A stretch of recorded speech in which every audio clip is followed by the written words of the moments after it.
On February 7, 2016, Beyonce would deliver one of the most controversial Super Bowl performances of all time. Alongside Coldplay and Bruno Mars, Beyonce came out in a fashion that was very militant, which honored the history of the Black Panther movement. The whole show and its variation in concept and rhythm praised the Black Panthers for their work in the Black community. Now, this had an effect on two different groups. Number one, the Black American community. Many of them that saw this as a stance against the system and recognizing the Black Panthers and all pro-blacks for doing the work in the country. Number two, whites who were quite offended by this, and some whites on the other hand could not understand why Beyonce would be showing gratitude towards a black supremacist quote-unquote group. On the other hand, you had the third groups of people, extreme pro-blacks, who understood the contradiction in Beyonce's performance.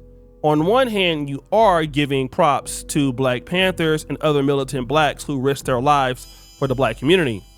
But at the same time, you're wearing a blonde wig or a blonde style of weave, trying to basically mimic the European beauty standard, which is a no-no for extreme pro-blacks. And to be honest, they are right.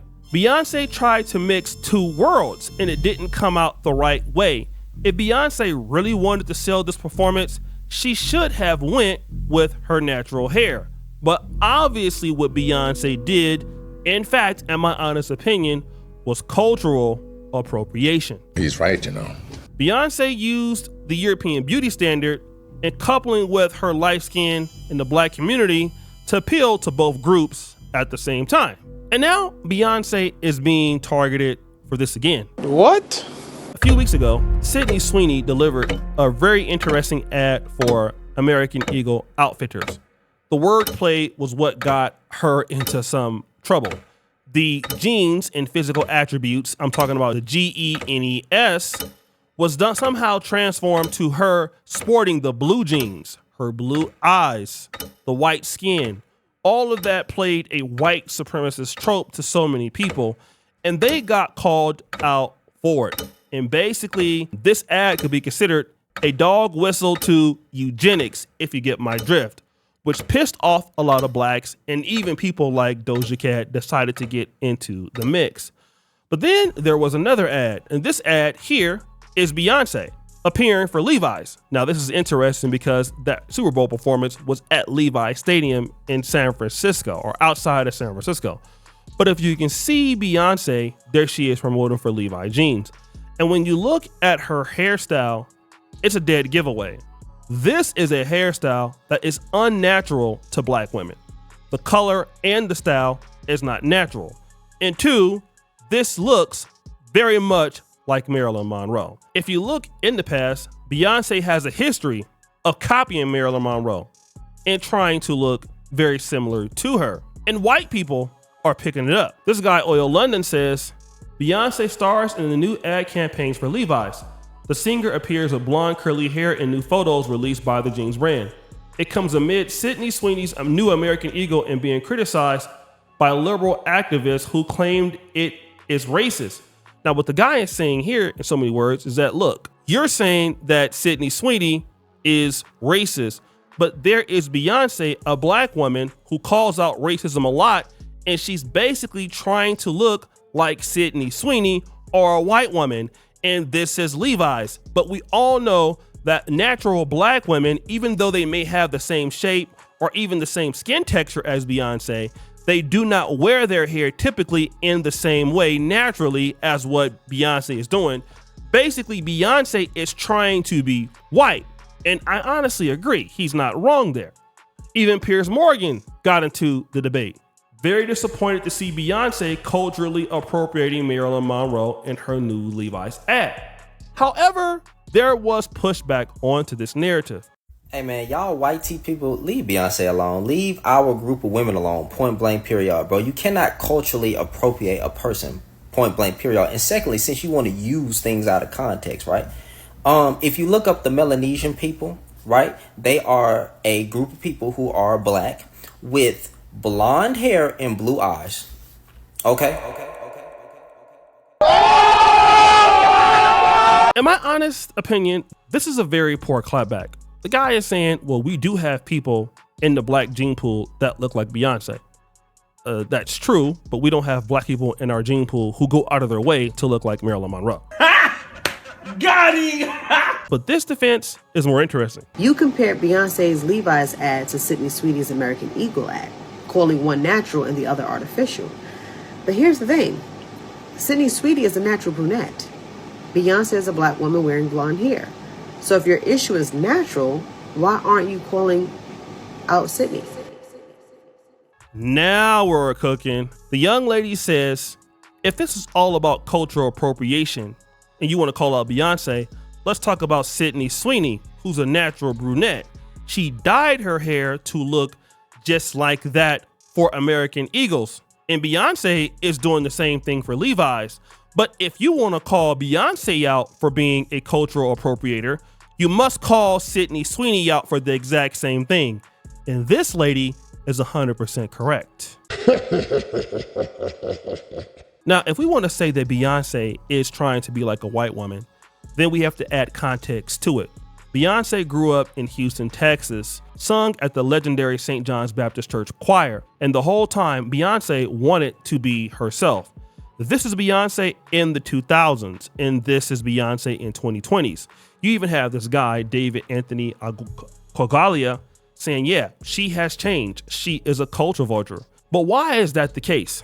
Well, the reality is, and we all know it, Beyonce, despite being very talented and beautiful, she had to play on the fact that she is light-skinned.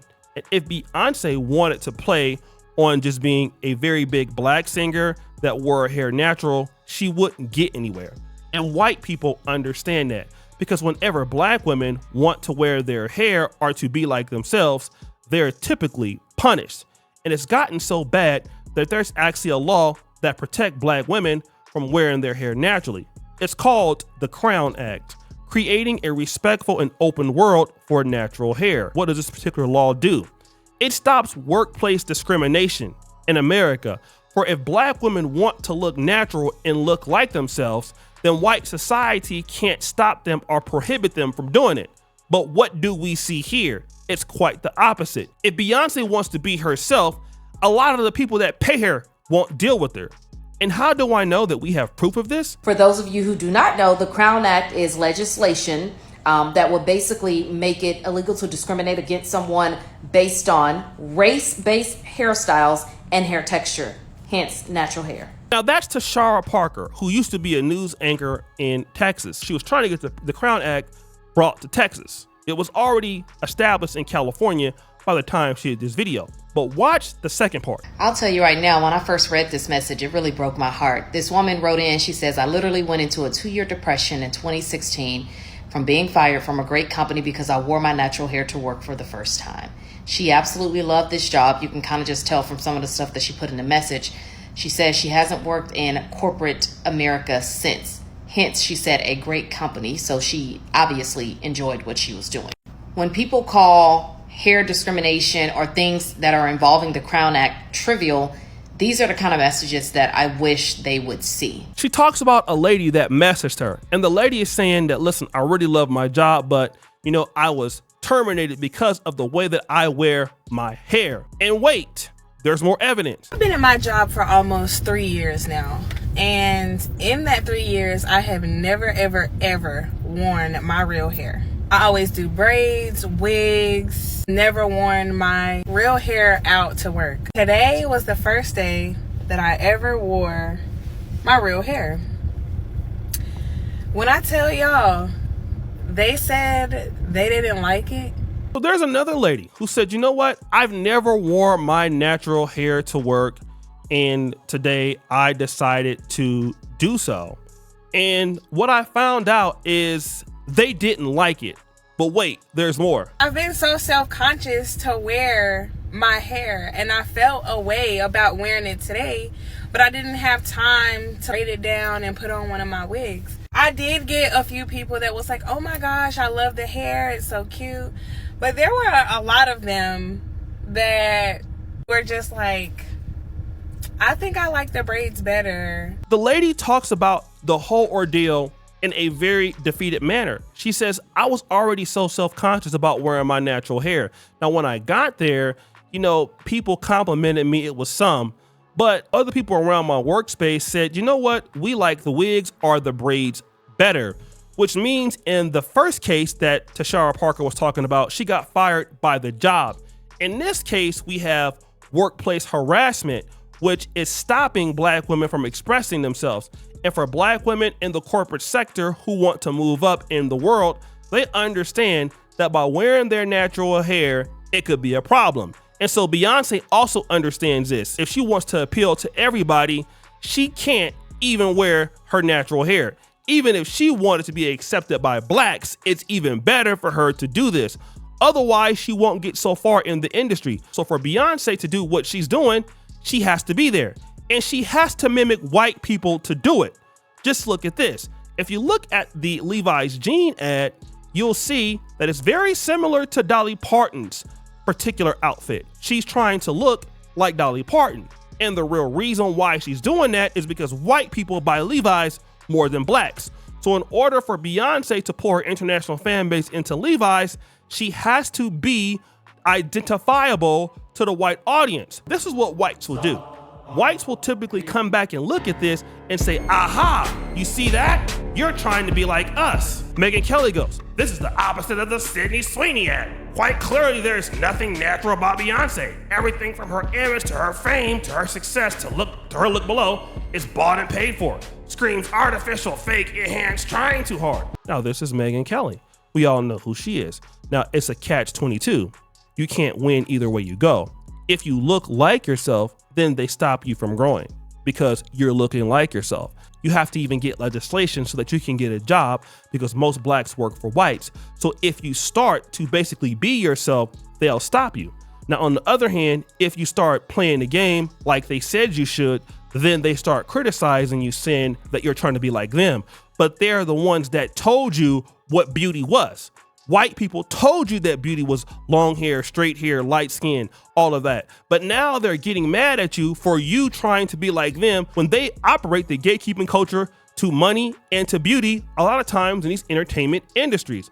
Now look at the rest of the whites getting upset. No one, and I mean no one, can replicate Dolly. Okay, now she's stealing from Dolly. Now look, why is it okay for Black people to wear a white face and not okay for white people to wear a black face? So basically, why is it okay for Blacks to be like you and not for you to be racist against Blacks? And the reason why, Sean, when you wear blackface, you do it to humiliate Blacks. When Blacks wear whiteface, they're trying to get accepted by whites. Dolly wore it better. No one had to wonder about her cosmetic surgical procedures because she tells everybody about it. I love Dolly. So clearly you see the racist tropes in this particular argument. On one hand, because Beyonce and other Black women are trying to look like this, they're fraudulent. And I sort of agree to a certain extent because that they are trying to be like white women. But at the same time, Black women are also hypocritical when Black women do and white women do it to them. I can agree to that. But the reasons why Black women try to look like white women is for more cultural acceptance and upward mobility. And this is probably what Levi's told her to do to appeal to their audience. They're upset because they made the rules. Beyonce's playing the rules and beating you at the same time. At the same time, when Sydney Sweeney, who isn't a natural blonde, is becoming a blonde, you have no problem with her doing it simply because she is white. And whenever guys out there talk about racism doesn't exist or prejudice doesn't exist, just look at this and you tell me what you see. It's clear as day that they put Beyonce and other women like this and other Black people, even Black men get fired for this, in a situation where you got to conform. And then they punish you when you conform. When you don't want to conform, they punish you. This is clear as day. So guys, what do you think? It's your boy, Shooter Jackson, back at it again with another episode of The Celebrity Junk. I appreciate you for all that you do. Subscribe, hit the bell. We're out.